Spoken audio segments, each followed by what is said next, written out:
sa duty free or sa mall, ang mamahal ng mga branded na bag. Ngayon kasi nga malapit na ang summer, ang binagsak ng presyo niya is halos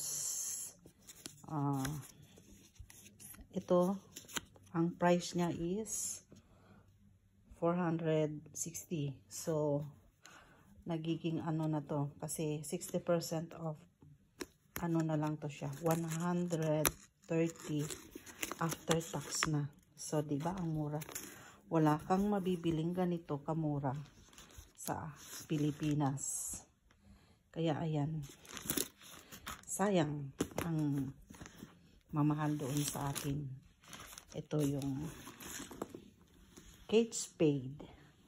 Meron siyang kasamang sling bag na sling, dalawang sling.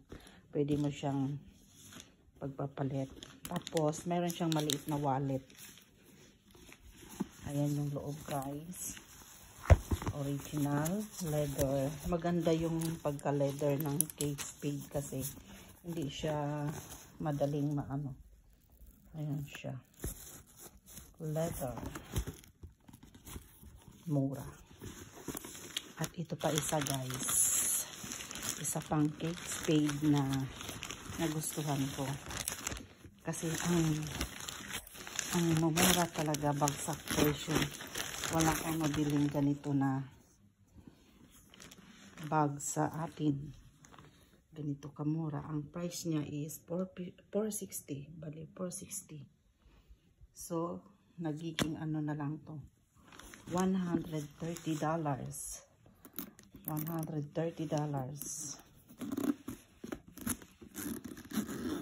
Halos 60% o 75% ng inano niya. At may kasamang sling. Ayan, ang ganda. Ayan. Kaya diba, guys, ang mahal nito sa atin. Yung leather niya ang ganda kasi hindi siya madaling magasgas. Parang may pagka German leather siya. Ayan yung loob. Kate Spade din ito. Ayan yung loob niya.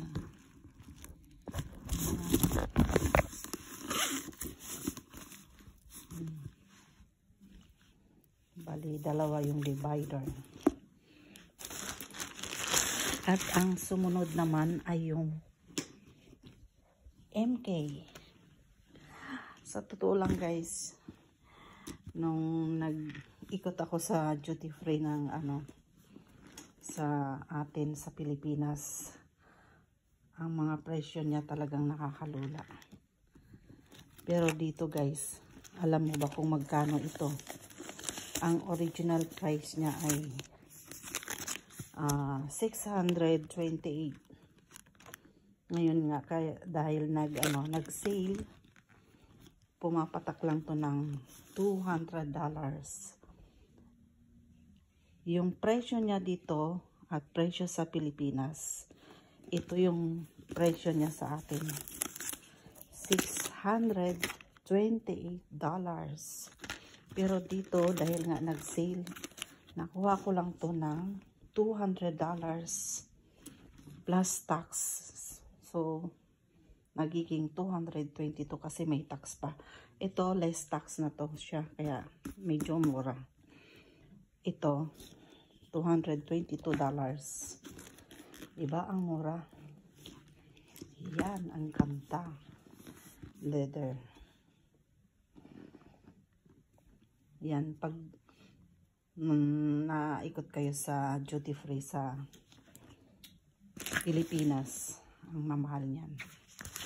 At ngayon naman sa mga damit, bagsak presyo din ang mga damit. Sa Old Navy lang ako naikot dahil doon pa lang ubos na yung pera ko sa daming mura. Ito, guys, alam mo ba kung magkano to? $3 lang to. So magkano ang $3 sa atin? Nasa ano lang, wala pang 200. Ito, $3 lang din siya.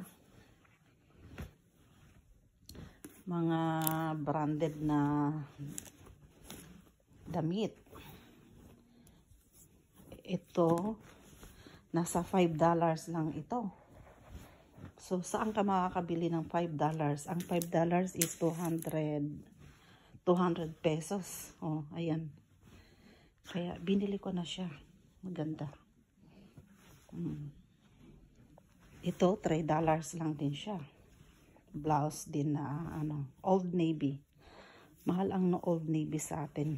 Lalo pag mga branded na mga damit.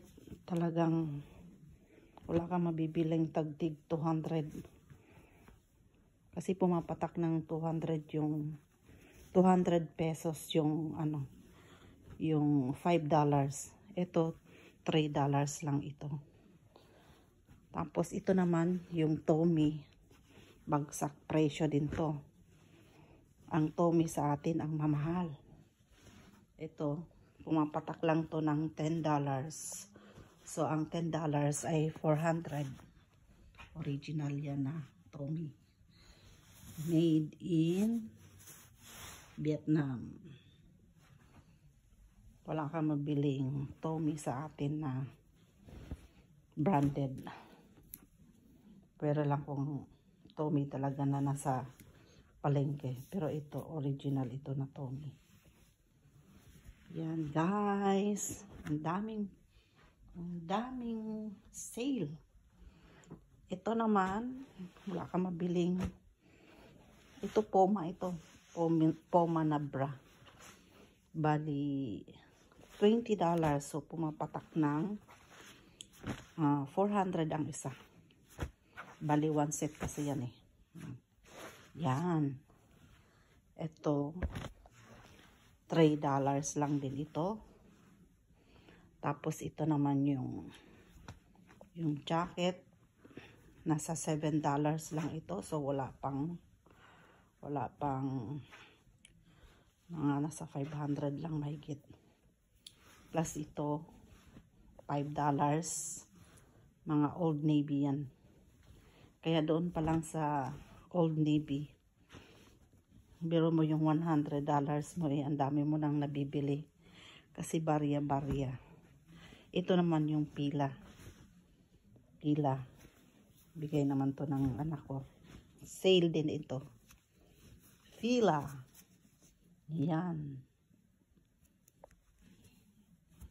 Made in China.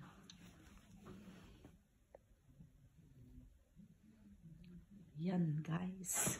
Ayan yung mga nabili ko sa bagsak presyo sa outlet mall ng Canada. Meron pa sa yung mga sapatos. Mamaya pakita ko.